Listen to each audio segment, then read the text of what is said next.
by 3 is about $20 billion a year, which is actually already close to the gap of 50% of my target.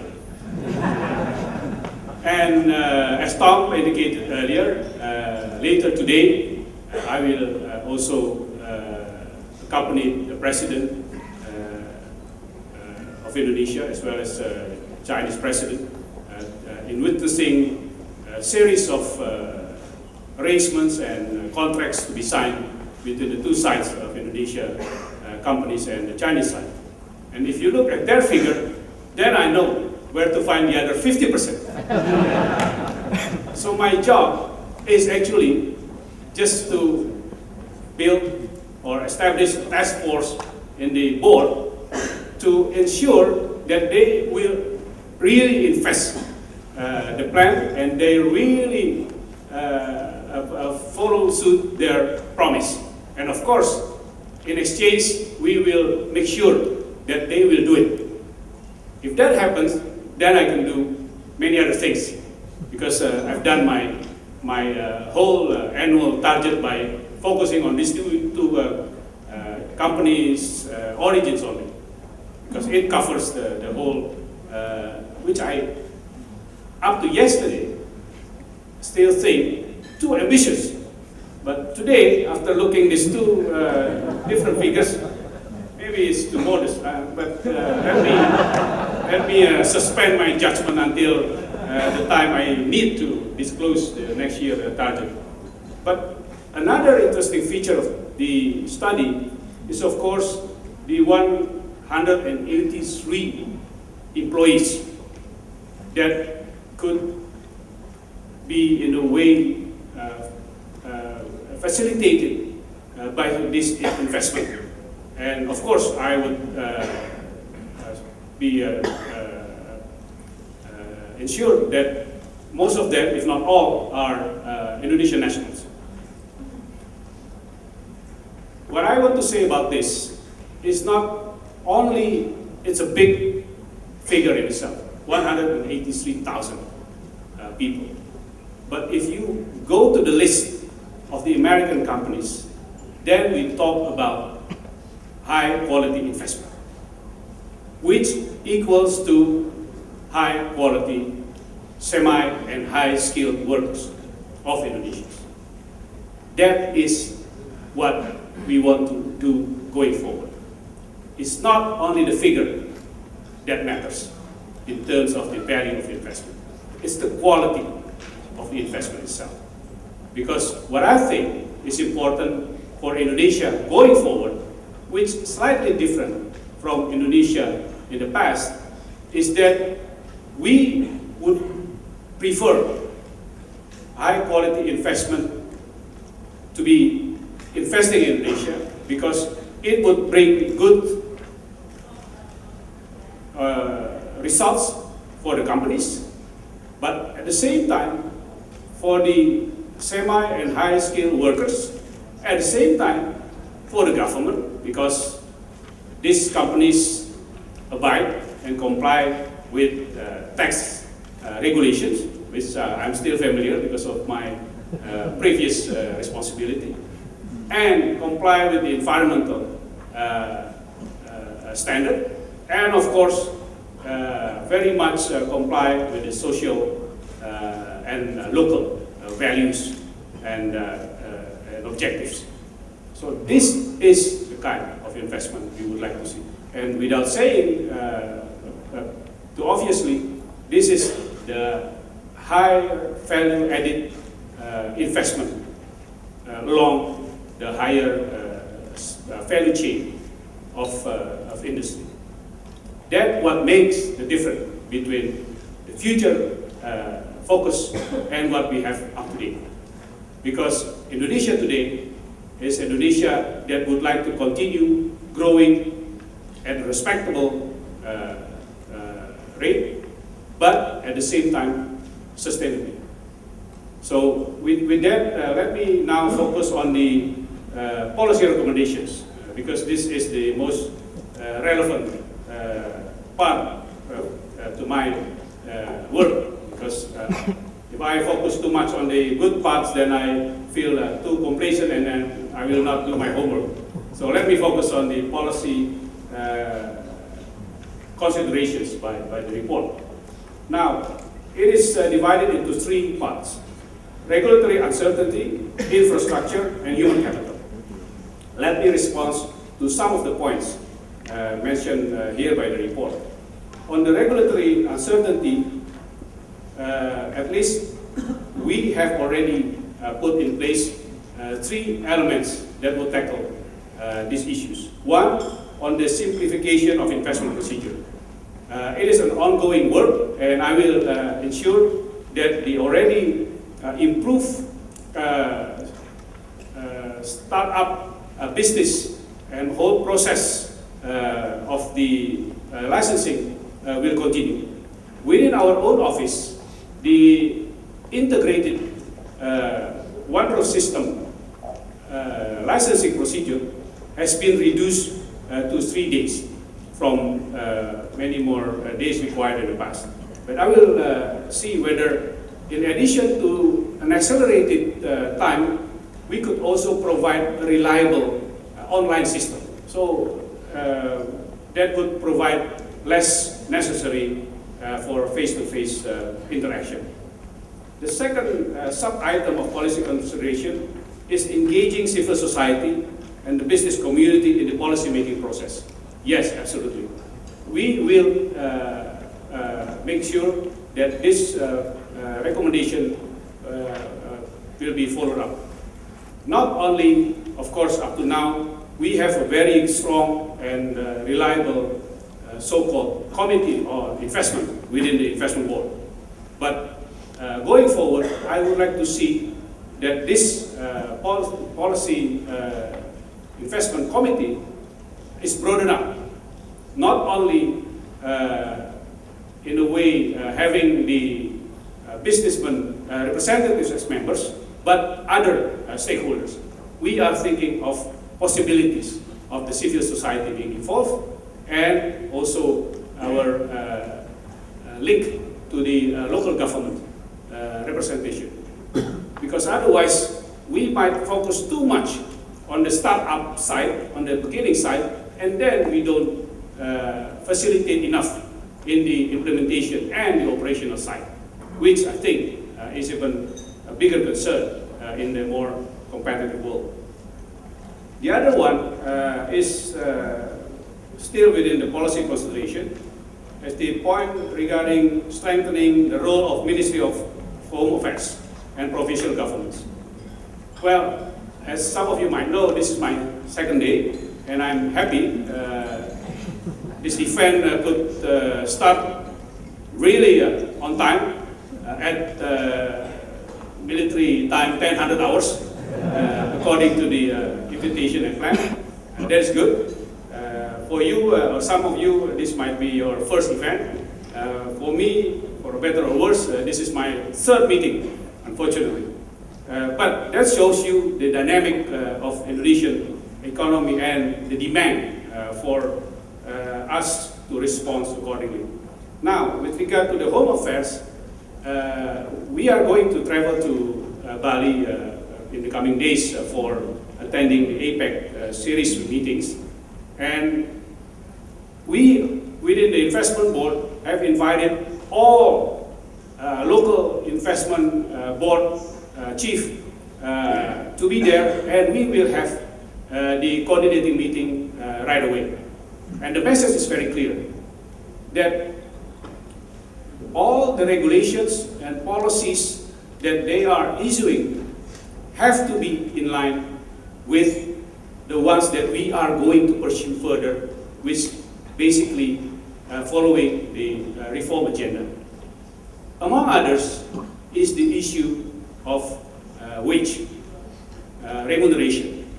This is something we would like to see our local investment board providing some advice and ideas to the local governments leaders in how they should, in a way, provide decisions with regard to this.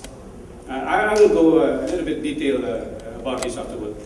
Now, on the infrastructure, this report suggesting that we had in the past during the previous era, the 30% of the budget allocated for national infrastructure, and now in 2012 only 10% was allocated.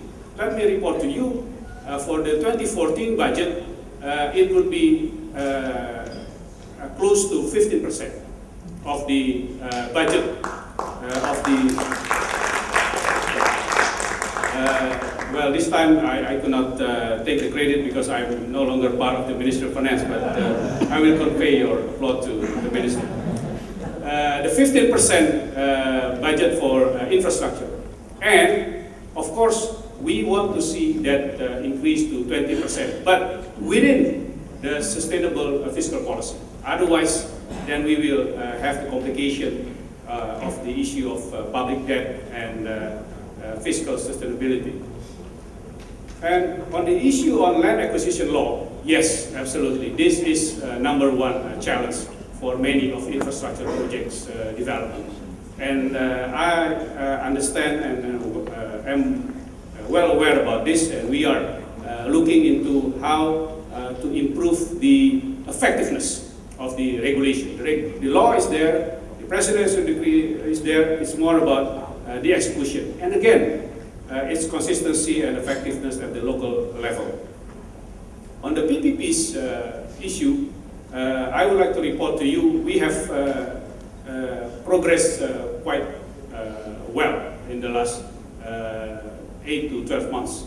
And we are going to push this further, not only within Indonesia, but in collaboration with many other countries and institutions. In fact, we expect within the APEC summit next week in Bali, Indonesia's PPP Center will become the pilot within the APEC region to be presented as a model for the region going forward in facilitating and focusing and prioritizing infrastructure development, including through PPP scheme.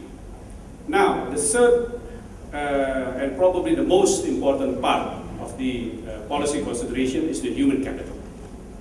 On this, I will report to you first what we are going to do with the minimum wage or remuneration. Up to now, of course, this is something that many of officials tend to not confront the issue directly. But this is very relevant to the overall investment climate improvement. And on this matter, let me report to you, Indonesia as a young and growing demographic society has the potential to expand the discussion of minimum wage with other issues as a package. Next year, Indonesia will implement probably the flexible interpretation or definition as universal healthcare.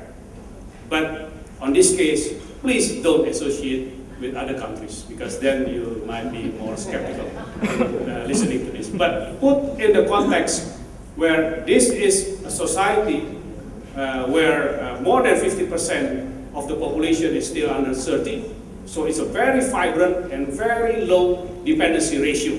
This is the best time to implement such policy, because it could become sustainable in the long period of time. And please be assured, this is going to be implemented by the government that have been disciplined in implementing sustainable fiscal policy.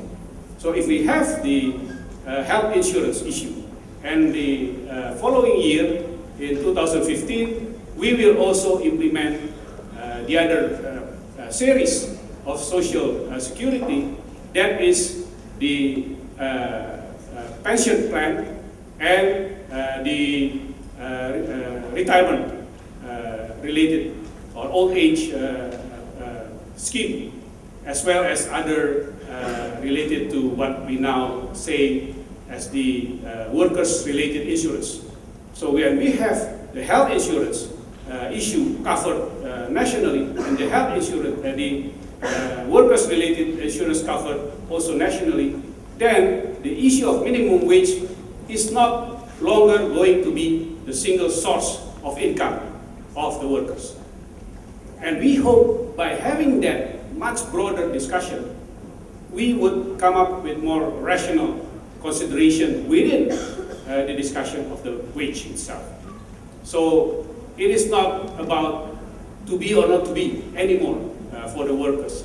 It's more about how we can align all of these three packages all together.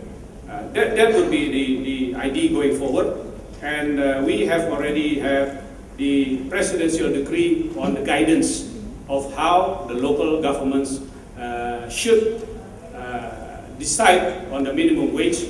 And this is where, I said earlier, I want to see all local investment board chair ensuring that it will be implemented consistently. And I will also base my evaluation and assessment and report card of these people, among others, based on that issue, as well as other issues related to regulatory consistency. On the issue of the link to education to business needs, this is what I expect would get a lot of support from US companies. This is where I think US companies should and could become the pilot and the role model. Because you have been implementing this, of course, for many years, many decades in the US and elsewhere. And this is where I think we have to do the same here. And for that matter, as well as other related matters that I have described earlier, I have suggested to Tom earlier this morning, what if we form something concrete to be able to monitor and to ensure that all of these commitments are followed up. We have some ideas, and we will report to you later on how this could turn out as soon as possible. So that would be my response to this report. And again, I welcome and thank very much all the parties that have been contributing to the finalization of this report. And I hope next year, when we gather again, we are not going to discuss another report similar to this, but would be more about the report of how this being implemented consistently. Thank you very much. Thank you, His Excellency Chairman Mr. Mahendra Siregar. We will now have a panel discussion, and I would like to introduce our moderator for today, the Managing Director of AmCham Indonesia, Mr. Andrew White. As Managing Director at AmCham Indonesia, Mr. White directs policy, government advocacy, public affairs, communications, and stakeholder outreach on behalf of AmCham's Indonesia's approximately 600 members. Mr. White is a public affairs, media, and government relations specialist and previously worked at Philip Morris International in various senior corporate affairs positions. Mr. White received his BA from Connecticut College and his MBA from the University of Connecticut School of Business. Thank you, Maria. Chairman of the Indonesian Investment Coordinating Board, His Excellency Mahendra Siregar. Indonesian Ambassador to the United States, His Excellency Dr. Dino Pati Jalal. It's great to see you here. Thank you for coming all the way from the States. Tom Donahue, President and CEO of the U.S. Chamber of Commerce. Distinguished representatives from various ministries, honored guests, and our media friends. A lot's been said about this report. And so I won't say much. I will get to the star of the show, which is going to be the report itself. But I will say this, when I first joined the AmCham Indonesia 2 years ago, and I began talking to individual companies, I quickly began to realize that the story of U.S. investment here in Indonesia hadn't been told. That the published data really didn't reflect the true level of investment. And as you know, many American iconic companies have been invested in Indonesia for decades, and some going back almost 100 years. Companies like 3M, Chevron Indonesia, Citibank, Dow, Eastman, PT Freeport Indonesia, GE, HP, Johnson & Johnson, Philip Morris International through its acquisition of AmCham Samporna, and I could spend the next 20 or 30 minutes just listing the companies. But when we first began considering this report, it seemed very daunting to do it. How do you do this? How do you aggregate the data from all the various companies and combine that with the published data? And one of the particular challenges which Tom alluded to earlier is that for most US multinationals today, when they make an investment in Indonesia, they make that investment through their subsidiary. It could be located in Singapore or Europe or anywhere in the world. So how to gather that data? That was the challenge. And so what we realized what we needed to do is we needed to take the published data, but we also needed to speak individually with the companies. And what we needed to do is we needed to get from those companies their data. And that raised another challenge because companies were reluctant naturally to supply that confidential data.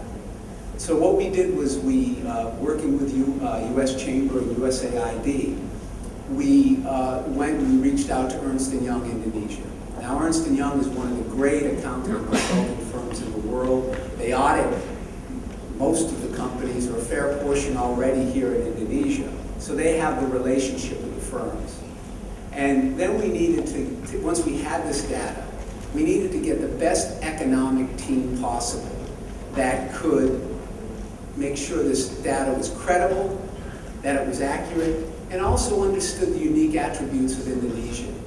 So we selected the best economic team from the best university in the world, Gajah Mada University, and we brought them to the party as well. And finally, we realized, and it's been said, so I won't say it too much more, the policy environment influences the investment environment. And so what we needed to do was to go to the Indonesian experts. We needed to find out from them, and we needed to put them in front of the companies as well, and get the feedback and come out with the policy recommendations, which Chairman Mahendra has just highlighted. And so there again, we found the best policy team at Medina Public Policy Institute. Now that the study's been completed, one thing is certain. Both the amount and the impact of American investment in Indonesia have in the past been greatly underestimated. And this study clearly demonstrates that American investment in Indonesia is and will continue to help to drive the economy. But as you'll also hear, and you've heard from Chairman Mahendra, you've heard from Tom, and you'll hear from Medina Public Policy Institute, this potential is tempered by investor concerns about the existing barriers, including rule of law issues, regulatory unclarity, lack of sufficient infrastructure, and shortage of skilled labor. Now, as the participants in this study made clear, these barriers need to be urgently addressed for Indonesia to fully realize its full potential. And we're confident they will be, and even more confident by the new chairman of the comments that he's provided to us today. I think we all take a lot of comfort in that. I'd now like to call up to the stage Giuseppe Nicolosi, the Regional Managing Partner of Ernst & Young. Manager of the study, and he's going to present some key highlights. Giuseppe.